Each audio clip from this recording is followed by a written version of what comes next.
Hello friends, वंश का GS centre में आप लोग का स्वागत है। फ्रेंड्स, आप लोग के लिए करंट अफेयर्स का एक सीरीज चला रहे हैं जो बीपीएससी 72वीं और एईडीओ को ध्यान में रखकर बनाया जा रहा है। जैसा कि आप लोग देख चुके होंगे, 71वीं बीपीएससी का करंट अफेयर्स है काफ़ी हार्ड दिया गया था और उम्मीद है कि 72वीं बीपीएससी का क्वेश्चन भी उसी तर्ज पर बनाया जाएगा। तो करंट अफेयर्स को मजबूत बनाने के लिए हमारे चैनल से जुड़े रहें। हम आप लोग के लिए उसी प्रकार का करंट अफेयर्स बना रहे हैं जैसा कि 71वीं बीपीएससी में पूछा गया था। तो ज़्यादा से ज़्यादा लोग हमारे चैनल से जुड़ें और हमारे करंट अफेयर्स को ध्यान से देखें। तो चलिए शुरू करते हैं आज का सेशन। तो आज का पहला क्वेश्चन है, भारत और थाईलैंड के बीच संयुक्त सैन्य अभ्यास मैत्री 14 कहां आयोजित किया गया था? और इसका ऑप्शन दिया हुआ है, ए उमरोई मेघालय, बी बबीना उत्तर प्रदेश, सी जोधपुर राजस्थान और डी महो मध्य प्रदेश। तो इसका सही आंसर हो जाएगा ए उमरोई मेघालय।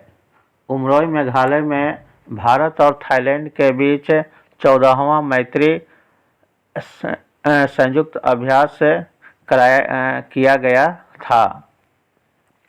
तो इसमें कई प्रकार से प्रश्न पूछे जाते हैं। कभी प्रश्न पूछ दिया जाता है कि भारत और थाईलैंड के बीच कौन सा सैन्य अभ्यास आयोजित किया जाता है, तो वहाँ एक मैत्री ऑप्शन रहेगा, मैत्री में टिक लगाएंगे। तो इससे संबंधित अनेक प्रकार के प्रश्न पूछे जाते हैं। तो इस तरह के प्रश्न को ध्यान से देखना है और उसको याद भी रखना है।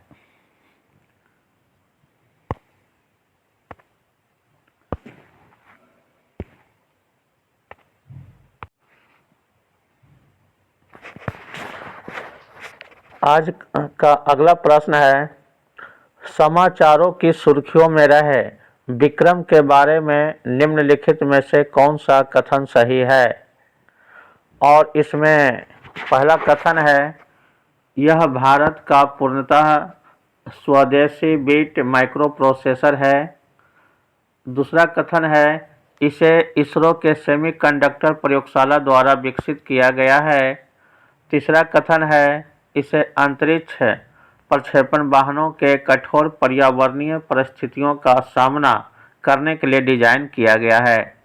और इसका कूट दिया गया है, ए केवल एक सही है, बी केवल दो सही है, सी केवल दो और तीन सही है और डी सभी सही है। तो दोस्तों इसका सही आंसर हो जाएगा डी सभी सही है। विक्रम भारत का पहला पूर्णतः स्वदेशी 32 बीट वाला माइक्रो प्रोसेसर है और इसे इसरो के सेमीकंडक्टर प्रयोगशाला द्वारा विकसित किया गया है और इससे अंतरिक्ष प्रक्षेपण वाहनों को पर्यावरणीय परिस्थितियों का सामना करने के लिए डिजाइन किया गया है। तो इसका सही आंसर डी हो जाएगा, सभी कथन सही है।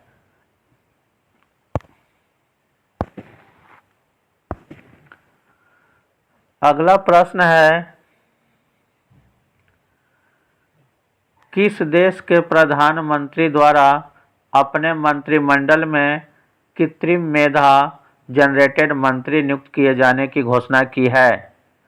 और इसका ऑप्शन है, A New Zealand, B Australia, C Japan और डी अल्बानिया। इसमें प्रश्न कर रहा है कि किस देश के प्रधानमंत्री द्वारा AI generated artificial intelligence generated मंत्री को नियुक्त किया गया है? तो इसका सही आंसर हो जाएगा डी अल्बानिया। अल्बानिया की सरकार द्वारा अल्बानिया के प्रधानमंत्री द्वारा एक AI जनरेटेड मंत्री को नियुक्त किया गया है और ऐसा वहाँ के भ्रष्टाचार पर नियंत्रण पाने के लिए तथा नवाचार को बढ़ावा देने के लिए किया गया है। तो इसको ध्यान रखेंगे बहुत ही इम्पोर्टेंट क्वेश्चन है। तो इसका सही आंसर डी अल्बानिया हो जाएगा।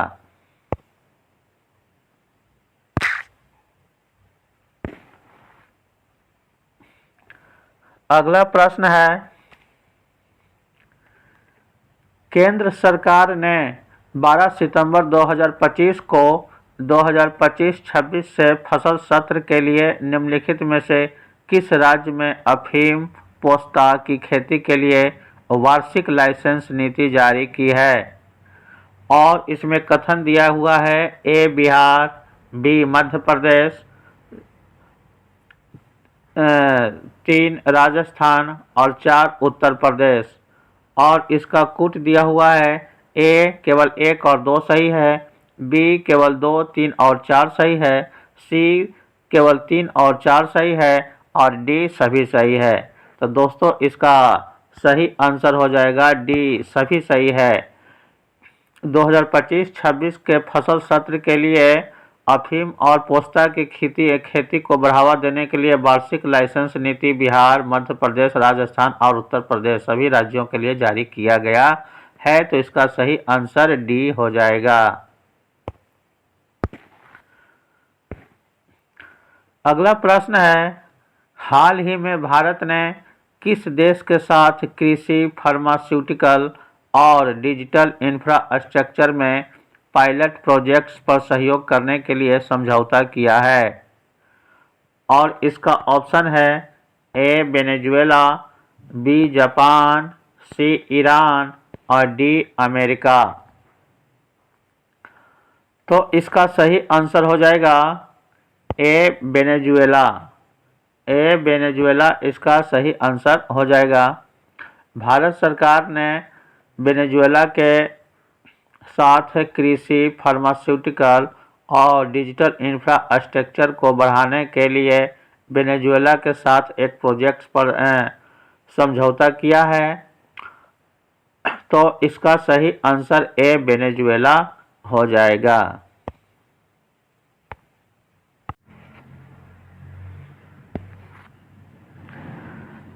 अगला प्रश्न है, ग्रीन क्रेडिट प्रोग्राम के संबंध में कौन सा कथन सही है? और इसका कथन दिया हुआ है। पहला कथन है, पर्यावरण संरक्षण के लिए 2023 में दुबई में ग्रीन क्रेडिट प्रोग्राम की घोषणा किया गया था। कथन दूसरा है, नए मानदंड के अनुसार 5 वर्ष बाद ही वृक्षारोपण के लिए ग्रीन क्रेडिट प्रदान किया जाएगा। और इसका कूट है, ए केवल 1 सही है, बी केवल 2 सही है, सी दोनों सही है और डी उपयुक्त में से कोई नहीं। तो इसका सही आंसर सी हो जाएगा, दोनों सही है। इसका सही आंसर सी होगा, दोनों सही है।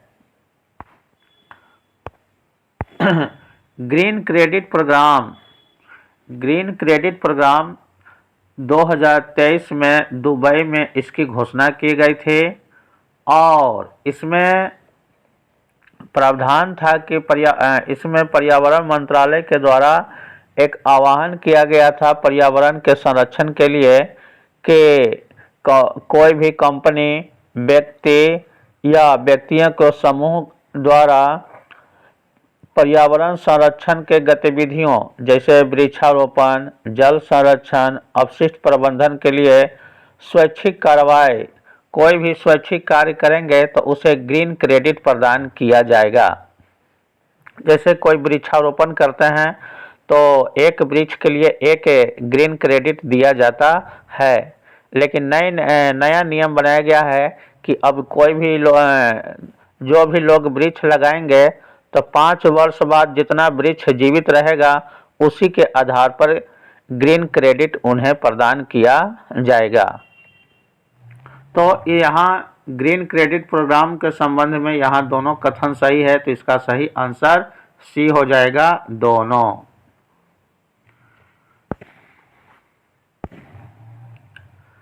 अगला प्रश्न है, भारत का पहला बांस आधारित इथेनॉल संयंत्र कहाँ स्थापित किया गया है? और इसका ऑप्शन है, ए अरुणाचल प्रदेश, बी असम, सी मेघालय और डी सिक्किम। तो इसका सही आंसर हो जाएगा बी में असम। इसका सही आंसर बी असम हो जाएगा। असम में भारत का पहला बांस आधारित इथेनॉल संयंत्र लगाया गया है और यह असम के गोलाघाट नामक स्थान पर लगाया गया है। तो इसका सही ऑप्शन बी असम ध्यान रखेंगे।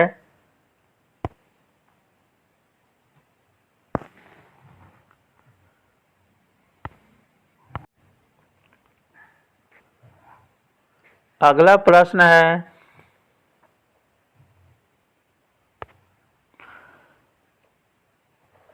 टोक्यो विश्व एथलेटिक्स चैंपियनशिप 2025 में भारत के कितने एथलीट ने भाग लिया है?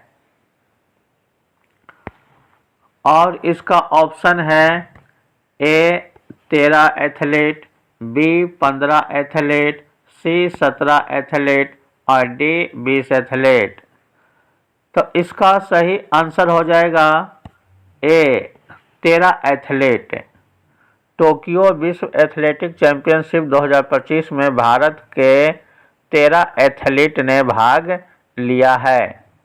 तो इसका सही आंसर 13 हो जाएगा।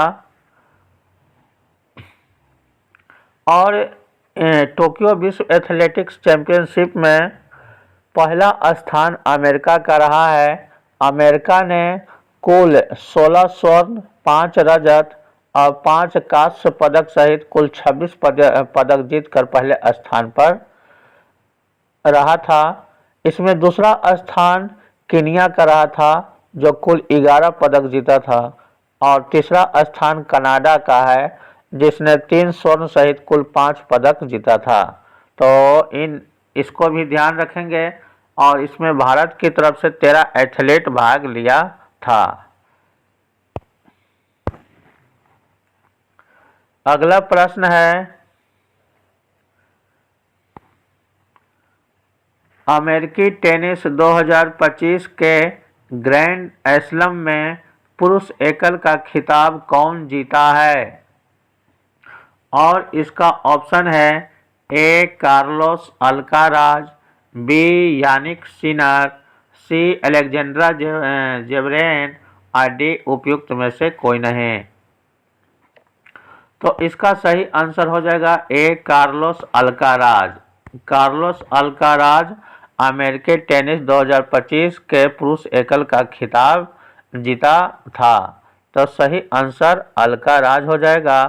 और जैसा कि हम लोग जानते हैं कि 4 ग्रैंड स्लैम महत्वपूर्ण माने जाते हैं जिसमें ऑस्ट्रेलियाई open tennis, French open tennis, Wimbledon open tennis और अमेरिकी ओपन टेनिस। और इसकी शुरुआत ऑस्ट्रेलियाई ओपन से होता है और सबसे अंत में अमेरिकी टेनिस से अमेरिकी ओपन टेनिस खेला जाता है। तो इन सब बातों को भी ध्यान रखेंगे।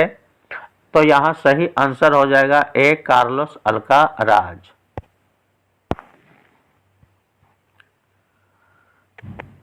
अगला प्रश्न है अमेरिकी टेनिस 2025 ग्रैंड स्लैम का सर्वश्रेष्ठ महिला एकल का खिताब किसने जीता है? और इसका ऑप्शन है A Madison Keys, B Aryna Sabalenka, C Iga Swiatek. यहाँ गंगा लिखा गया है, यहाँ ईगा होगा, ईगा स्वीटेज और डी उपयुक्त में से कोई नहीं। तो इसका सही आंसर हो जाएगा बी आरियाना सवालोक। आरियाना सवालोक ने अमेरिकी ओपन टेनिस 2025 के ग्रैंड स्लैम में सर्वश्रेष्ठ महिला एकल का खिताब जीती है। तो सही आंसर बी आरियाना सवालोक हो जाएगा। अगले प्रश्न को देखते हैं। तो अगला प्रश्न है एशिया कप हॉकी के 12वें संस्करण का विजेता कौन रहा है? और इसका ऑप्शन है ए भारत, बी दक्षिण कोरिया, सी मलेशिया और डी थाईलैंड। तो इसका सही आंसर हो जाएगा ए भारत।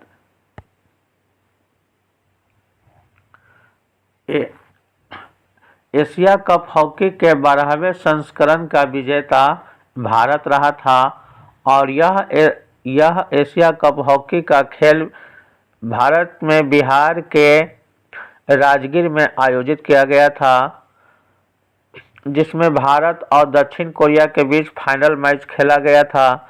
इसमें भारत ने दक्षिण कोरिया को हराकर एशिया कप हॉकी का विजेता बना है।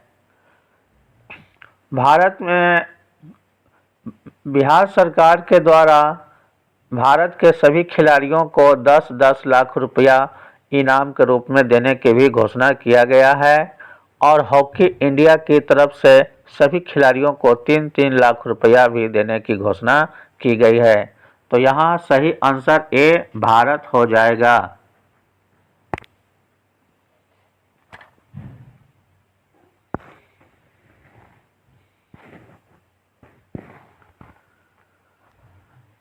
अगला प्रश्न है 17वीं एशिया कप क्रिकेट 2025 का विजेता कौन देश बना है? और इसका ऑप्शन है ए भारत, बी श्रीलंका, सी पाकिस्तान और डी संयुक्त अरब अमीरात। तो इसका सही आंसर हो जाएगा ए भारत। इसमें सही आंसर भारत हो जाएगा। 17वीं एशिया कप क्रिकेट 2025 का विजेता भारत बना है और यह खेल संयुक्त अरब अमीरात में आयोजित किया गया था। संयुक्त अरब अमीरात में एशिया कप क्रिकेट का फाइनल मैच भारत और पाकिस्तान के बीच में आयोजित हुआ था, जिसमें भारत ने पाकिस्तान को हराकर एशिया कप क्रिकेट का विजेता बना था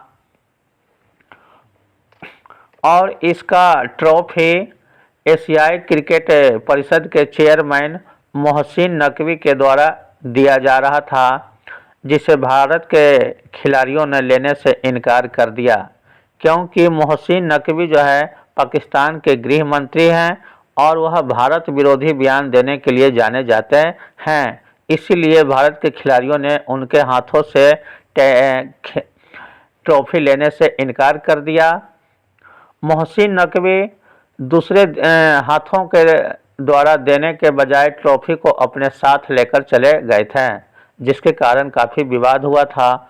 बाद में आईसीसी के द्वारा दबाव डाला गया तो ट्रॉफी को लौटाया गया। तो 17वीं एशिया कप क्रिकेट का विजेता भारत बना है और यह 9वीं बार एशिया कप क्रिकेट का विजेता भारत बना है। इसको भी ध्यान रखेंगे। इसमें इससे संबंधित जो भी बातें बताई जाती है उसको भी आप लोग ध्यान से सुनेंगे और संभव हो तो नोट भी कर लेंगे, क्योंकि प्रश्न किसी भी प्रकार से पूछा जा सकता है। तो चलिए आगे देखते हैं। अगला प्रश्न है अंतर्राष्ट्रीय मुद्रा कोष के निर्देशक मंडल में भारत के द्वारा किसे कार्यकारी निर्देशक बनाया गया है? आईएमएफ के बारे में हम लोग जानते हैं। आईएमएफ है इंटरनेशनल मॉनेटरी फंड, जिसे अंतर्राष्ट्रीय मुद्रा कोष कहा जाता है। तो यहाँ प्रश्न कर रहा है कि अंतर्राष्ट्रीय मुद्रा कोष के निर्देशक मंडल में भारत के द्वारा किसे कार्यकारी निर्देशक बनाया गया है? और इसका ऑप्शन है ए उर्जित पटेल, बी केवी सुब्रमण्यम, सी दीपक मित्तल और डी उपयुक्त में से कोई नहीं। तो यहाँ इसका सही आंसर हो जाएगा ए उर्जित पटेल। उर्जित पटेल को अंतर्राष्ट्रीय मुद्रा कोष के निर्देशक मंडल में भारत के द्वारा कार्यकारी निर्देशक बनाया गया है। अंतर्राष्ट्रीय मुद्रा कोष में 25 कार्यकारी निर्देशक होते हैं, जिसमें भारत की तरफ से उर्जित पटेल को इस बार बनाया गया है। उर्जित पटेल भारत में आरबीआई के रिजर्व बैंक ऑफ इंडिया के पूर्व गवर्नर भी रह चुके हैं। ये 2016 से 2018 तक आरबीआई के गवर्नर रहे थे। बाद में 2018 में अपने पद से त्याग पत्र दे दिए थे। इन्हीं के समय में 500 और 1000 रुपये 1000 रुपये के नोट का विमुद्रीकरण भी किया गया था। तो इसका सही आंसर ए उर्जित पटेल हो जाएगा। अगला प्रश्न है 2023 का दादा साहेब फाल्के पुरस्कार किसे दिया गया है? 2023 का दादा साहेब फाल्के पुरस्कार किसे दिया गया है? और इसका ऑप्शन है ए मिथुन चक्रवर्ती, बी मोहनलाल, सी वहीदा रहमान और डी आशा पारेख। तो यहाँ इसका सही आंसर बी हो जाएगा, बी मोहनलाल। इसका सही आंसर मोहनलाल हो जाएगा। मोहनलाल मलयालम फिल्म के सुपरस्टार हैं और इन्हें 2023 के लिए दादा साहेब फाल्के पुरस्कार दिया गया है। और दादा साहेब फाल्के पुरस्कार भारतीय सिनेमा जगत का सर्वश्रेष्ठ पुरस्कार माना जाता है, जिसकी शुरुआत 1969 में हुई थी और सर्वप्रथम देविका रानी को यह पुरस्कार दिया गया था। तो इसे भी आप लोग ध्यान में रखेंगे।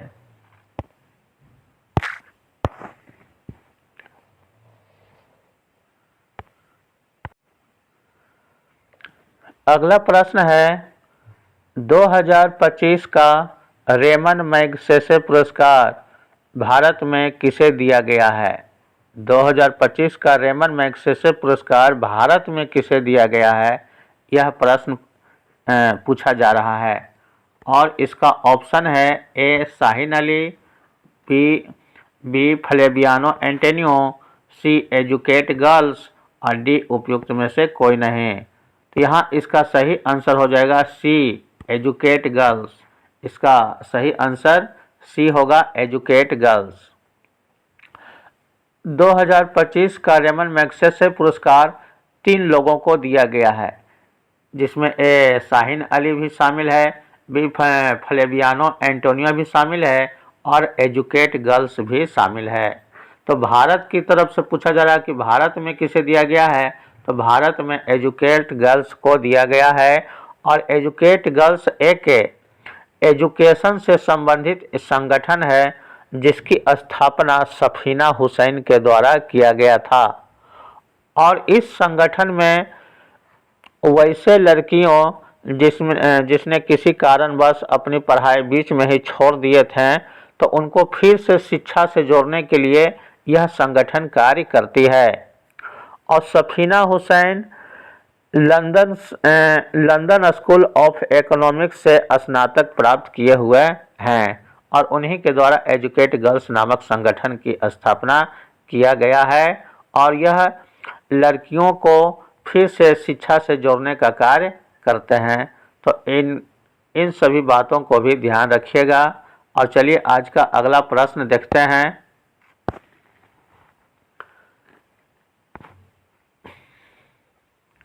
अगला प्रश्न है भारत के किस फिल्म को 98वां ऑस्कर पुरस्कार में प्रवेश मिला है?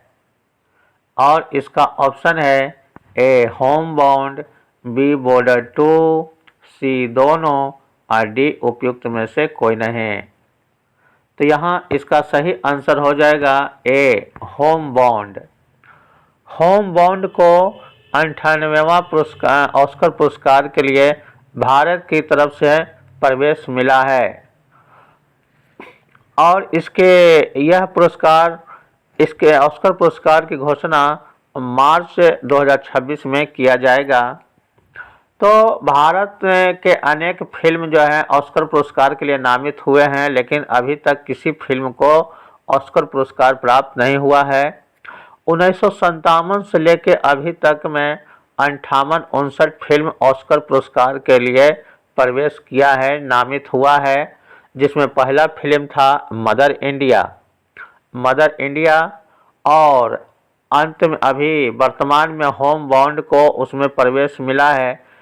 लेकिन अभी तक किसी भारतीय फिल्म को ऑस्कर पुरस्कार प्राप्त नहीं हुआ है। तो अगला प्रश्न देखते हैं। अगला प्रश्न है, निम्नलिखित कथनों पर विचार करें। और यहाँ भी कथन का प्रश्न है और 17वीं बीपीएससी में ज़्यादातर इसी प्रकार का प्रश्न पूछा गया था, कथन कारण का। तो एक एक प्रश्न को बीपीएससी 17वीं के को ध्यान में रख कर ही बनाया गया है, क्योंकि 72वीं में भी इसी प्रकार का प्रश्न पूछने की ज़्यादा संभावना है। तो आप लोग इसके सभी प्रश्नों को ध्यान से देखेंगे और आगे भी इसी प्रकार का प्रश्न हम लाने का प्रयास करेंगे। चलिए, तो इसमें प्रश्न कर रहा है कि निम्नलिखित कथनों पर विचार करें। और पहला कथन है, 8 सितंबर को अंतर्राष्ट्रीय साक्षरता दिवस के रूप में मनाया जाता है। दूसरा कथन है, 14 सितंबर को हिंदी दिवस के रूप में मनाया जाता है। तीसरा कथन है, 27 सितंबर को विश्व पर्यटन दिवस के रूप में मनाया जाता है। और कूट दिया हुआ है। कूट ए में है केवल एक सही है, बी केवल 1 एवं 2 सही है, सी सभी सही है और डी केवल 2 और 3 सही है। तो यहाँ सही आंसर हो जाएगा सी, सभी सही है। इसमें जितना भी ऑप्शन दिया हुआ है, जितना भी कथन दिया हुआ है, सभी कथन सही है। तो इसका सही आंसर सी सभी होगा।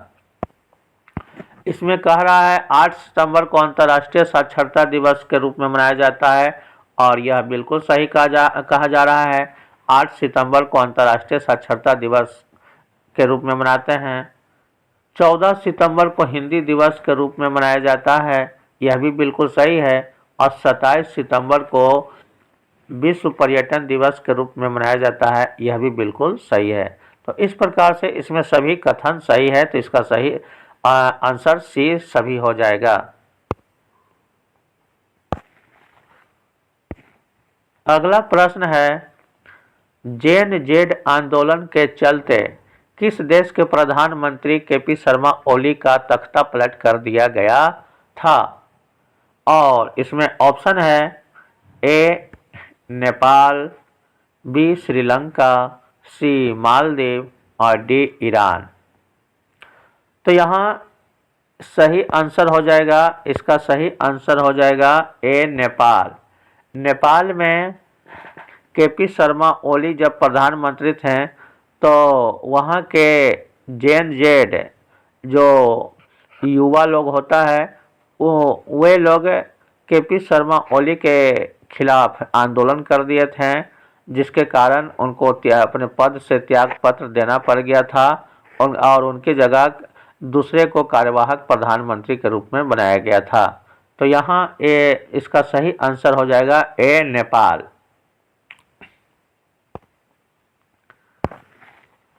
अगला प्रश्न है, प्रधानमंत्री मित्र पार्क योजना का संबंध किस उद्योग के बहुमुखी विकास से है? और इसका ऑप्शन है, ए वस्त्र उद्योग, बी हस्तशिल्प उद्योग, सी रत्न एवं आभूषण उद्योग और डी प्रसंस्कृत खाद्य उद्योग। तो प्रधानमंत्री मित्र पार्क योजना का संबंध है, यहाँ सही आंसर हो जाएगा ए वस्त्र उद्योग। प्रधानमंत्री के द्वारा एक योजना चलाया जा रहा है जो वस्त्र उद्योग को काफ़ी बढ़ावा देने के लिए आयोजित किया गया है। और मित्र पार्क योजना के तहत 7 मित्र पार्क बनाया जाएगा, 7, जिसमें पहला मित्र पार्क मध्य प्रदेश में बनाया गया है और यह वस्त्र उद्योग के बहुमुखी विकास के लिए लाया गया है। तो ये मित्र पार्क से संबंधित सभी बातों को ध्यान में रखेंगे कि 7 मित्र पार्क योजना लाने की योजना है, जिसमें पहला मित्र पार्क योजना मध्य प्रदेश में लाया गया है। चलिए, तो यहाँ वस्त्र उद्योग ध्यान रखेंगे।